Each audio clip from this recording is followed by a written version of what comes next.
આચાર્ય શ્રી શંકરભાઈ વસાવા આદર્શ નિવાસ શાળા કુમાર ડેડિયાપાડાના એની એ શાળાની હોસ્ટેલ બિલ્ડિંગ જર્જરિત હાલતમાં હતી અને એમાં બાળકોને રહેવા માટેની છે ને સગવડ અમે છે ને પહેલેથી જ બંધ કરી દીધેલી હતી, એટલે બાળકોને બીજી જગ્યાએ વૈકલ્પિક વ્યવસ્થા કરેલી હતી અને હાલમાં એ બિલ્ડિંગ બંધ હાલતમાં હતું અને એ બિલ્ડિંગને છે ને પાડી નાખવા માટે છે ને કાર્યવાહી કરવામાં આવેલી જ હતી, પરંતુ આગળની હજુ કાર્યવાહી પૂર્ણ થઈ નહીં તે પહેલાં છે ને આ બિલ્ડિંગનો એક બાજુનો ભાગ ધરાશાયી થઈ ગયો છે, બરાબર. એટલે આખી બિલ્ડિંગ હવે પાડી નાખવાની તે જરૂરિયાત છે, નવી બિલ્ડિંગ બનાવવાની તાતી જરૂરિયાત છે. એટલે બાળકો ન હોવાથી કોઈ જાનહાનિ થયેલ નથી. કેટલા બાળકો અભ્યાસ કરે? 296 બાળકો અભ્યાસ કરે છે.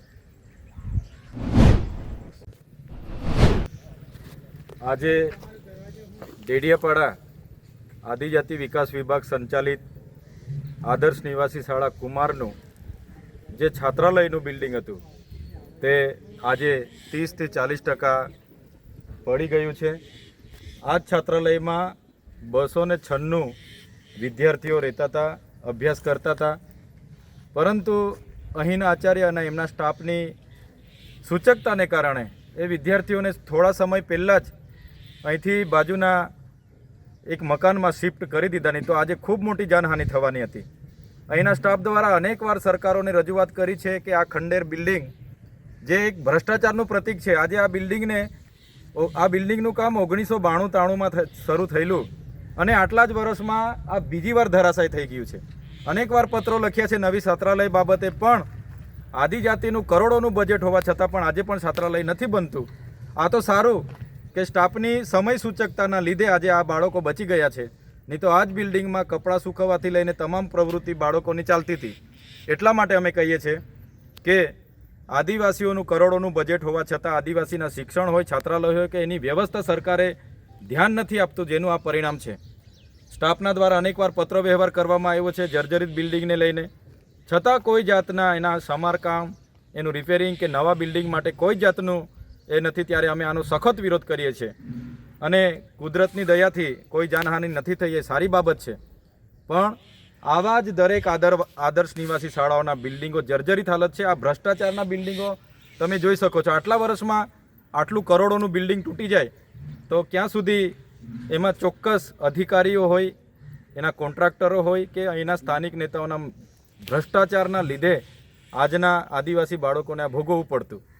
એટલા માટે જ અમે કહીએ છીએ કે આજે જે પણ થયું છે એ ગંભીર બેદરકારીનો નમૂનો છે. એમાં અહીંના સ્ટાફની સમય સૂચકતાના કારણે બાળકો બચી ગયા છે, પણ સરકારે એની તાત્કાલિક ધોરણે નવું બિલ્ડિંગ બનાવવા માટેની મંજૂરી આપવી જોઈએ અને નવું બિલ્ડિંગની મંજૂરી આપીને એનું નવું બિલ્ડિંગ બનાવવું જોઈએ અને આને તાત્કાલિક ધોરણ તોડી પાડવું જોઈએ, એવી અમે માંગ કરીએ છીએ. ડેડિયાપાડાના ધારાસભ્ય બોલો. એ તો આખું દેશ ઓળખે છે ને, એને હું કહેવું ઓળખે મને. આદર્શ નિવાસી શાળા તમે ડેડિયાપાડા જોઈ શકો છો. આદિજાતિ વિકાસ વિભાગે 1992-93માં આ બાંધકામની શરૂઆત કરી હતી. આ 4 માળના બિલ્ડિંગની આ કોલમની હાલત, આ કોલમમાં ક્યાંય ભરાઈ નથી. આખા ઈંટ પર આ 4 માળનું બિલ્ડિંગ ઊભું છે. આ સ્લેબમાં ક્યાંય તમને સળિયા મળશે નહીં. આ સ્લેબમાં પહેલાં તમને એકદમ 8 અને 12ના સળિયા છે, એના પર આખું બિલ્ડિંગ હતું. જોઈ લો તમે. આખો આદિજાતિ વિકાસ વિભાગ અને સ્ટેટ માર્ગ મકાન વિભાગની આ ભ્રષ્ટાચારના લીધે આજે અમારા 296 બાળકોનો જીવ જોખમમાં હતો. એ તો સમય સૂચકતા અહીંના આચાર્ય એમના સ્ટાફની છે, એમને અભિનંદન આપીએ કે એમના સમય સૂચકતાથી આ લોકોને બહાર કાઢ્યા અને બિલ્ડિંગ ધરાશાયી થઈ ગયું. નહીં તો આજે અહીંના અભ્યાસ કરતા 296માંથી કેટલા બાળકોનો જીવ અહીંયા હોમાઈ જતે. એટલા માટે અનેકવાર આ સ્ટાફે પત્ર પણ વ્યવહાર કર્યો, છતાં માર્ગ મકાન વિભાગ ક્યારેય ઇન્સ્પેક્શન કરવા નથી આવ્યું કે ક્યારે મદદનીશ કમિશનર અહીંયા નથી આવતા કે ક્યારે કોઈ સમાજ કલ્યાણ અધિકારી. એટલે આ ઘોર બેદરકારી છે. આવી જ રીતના ગુજરાતના આદિજાતિ વિસ્તારોમાં અનેક આદર્શ નિવાસી શાળાઓના બિલ્ડિંગો માત્ર પૈસા અને ભ્રષ્ટાચાર કરવા માટે બનાવ્યા છે. ત્યારે તાત્કાલિક ધોરણ આવનાર દિવસોમાં અમારા અહીંના વિદ્યાર્થીઓ માટે બિલ્ડિંગ બને, રસોડું બને, એ અમારી માંગ છે.